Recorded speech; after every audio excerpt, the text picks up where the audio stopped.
Night shift.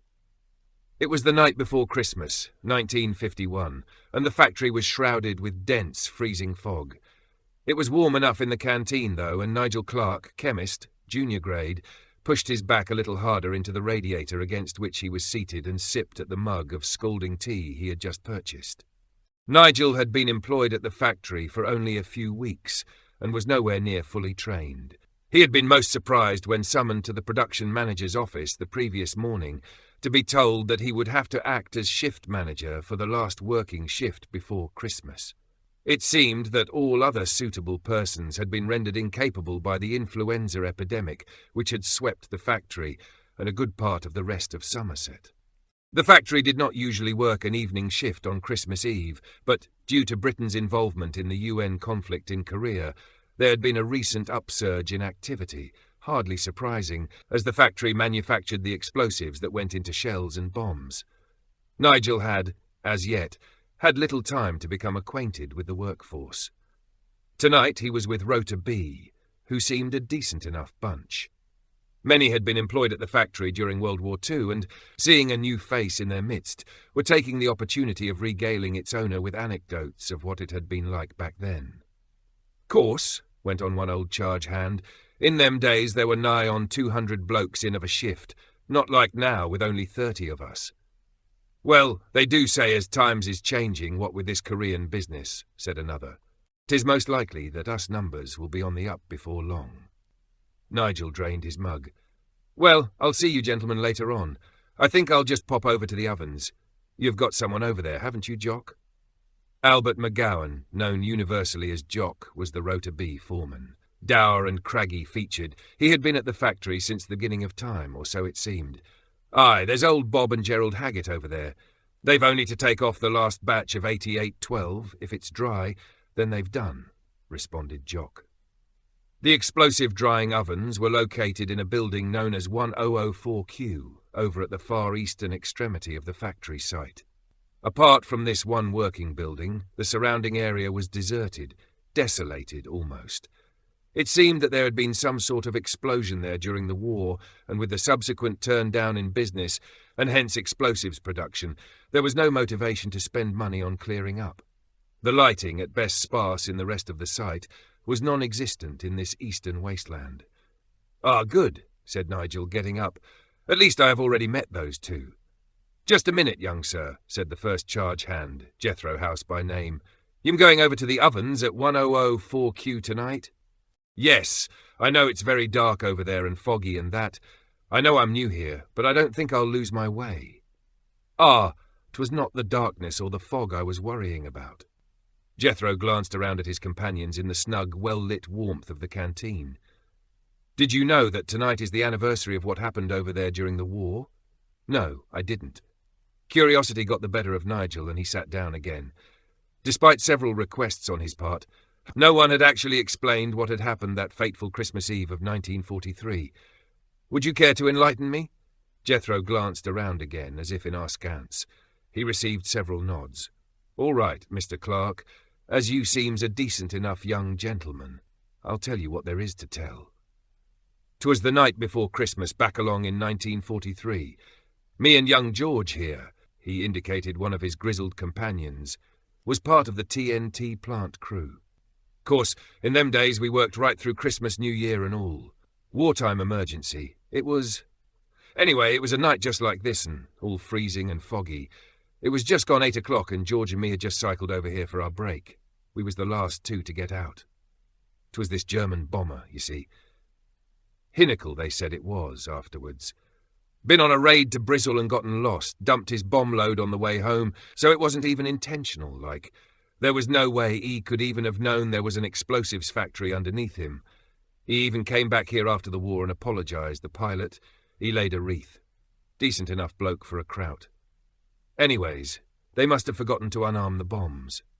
They went off right across the east side of the site.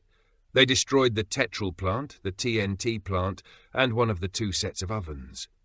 Worst of all, the surgery used to be over there.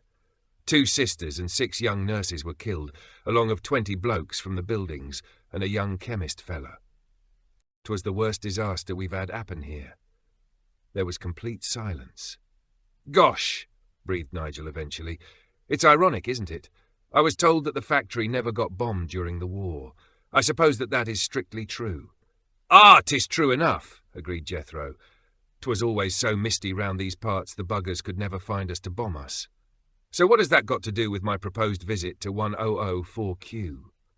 Ah, well, as we'm trying to tell 'ee, tonight is the anniversary of that terrible night, and it is known that strange things have been seen by those visiting that part of the site on Christmas Eve."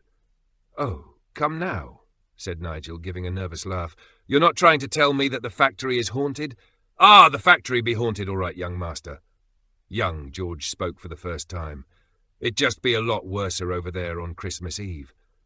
I can't believe this." Nigel got up and strode out of the warmth of the canteen.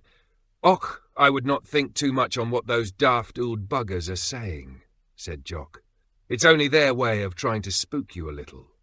"Why should they want to spook me?" queried Nigel, pulling thick woolen gloves out of the pocket of his factory-issue duffel coat and putting them on. "Why, it's Christmas Eve and the telling of ghost stories is traditional.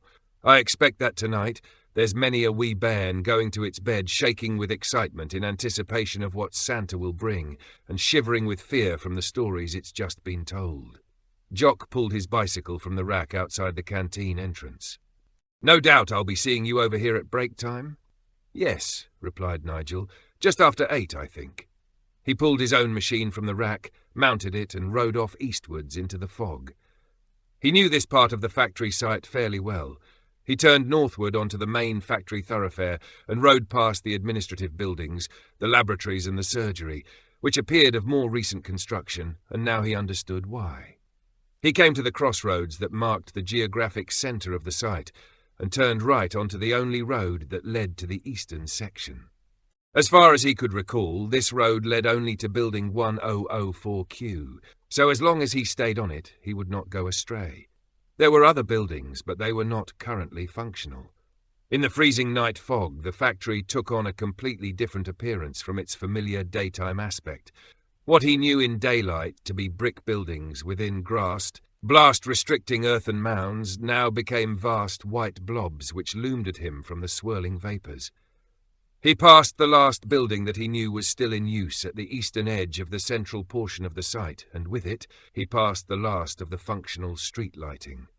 He dismounted and left his cycle, which had no lights, leaning against the last street lamp post. He rummaged in his duffel coat pocket and brought out a small torch. It was much smaller than the special safety torches that were issued for use in the explosives buildings, but it was good enough for him to find his way in the dark. Or so he thought. As it happened, the torch was only good enough to show him that he was still walking on the road, which was poorly maintained and seemed more pothole than metalled surface. It was just as well that he had left the bicycle behind, as he was sure to have had an accident if he had tried to ride here. After he had been walking for what seemed like hours, but that the luminous dial of his watch told him had been a mere 5 minutes, a rectangular shape loomed out of the fog into the tiny cone of light from his torch. It was the old US Army deuce-and-a-half truck that was used for ferrying the explosive backwards and forwards to and from the ovens. Good, I must be nearly there, he thought. Sure enough, the shape of a mounded building was now visible in the feeble illumination he was able to provide. "Oi! Put that light out!" yelled a voice from the fog. "You'll have Jerry down on us!" He grinned at the phrase, which was still in common use, although the war had been over for 6.5 years now and extinguished the torch. He gingerly threaded his way along the dog-legged entranceway that passed through the mound and was groping for the doorway to the building when he felt his arm grabbed in a firm grip, drawing him forward. A door opened and closed behind him. An inner door opened, admitting light from the interior of the building. No doubt they were using the old double-door light trap from the blackout to keep some warmth in the building on this freezing evening, he mused. "Ah, 'tis he, Mr. Clark," said the worker who had helped him in. "We was wondering who might be out on a night like this." There was another worker busy shoveling the dried explosive into linen bags. Nigel was puzzled, as neither of these worthies looked familiar. They, however, evidently knew him, so he set the thought aside. He made a quick tour of inspection, then bade them farewell and a Merry Christmas. He exited through the double doors, then switched on his torch to see his way through the dog-leg passage. The beam of light caught something stenciled in white paint on the concrete wall that retained the earth of the mound. 1004P. What? In the canteen at break time, no one was surprised at Nigel's absence. He probably went over to 1004Q and frighted himself, opined young George, dragging on a roll-up and coughing with pleasure. He'm probably in the office looking for new underpants. Ah, could be, nodded Jethro in agreement. Strange, though. What's strange, m'dear? That young chemist what was killed wartime. His name were Nigel Clark too, Wanham.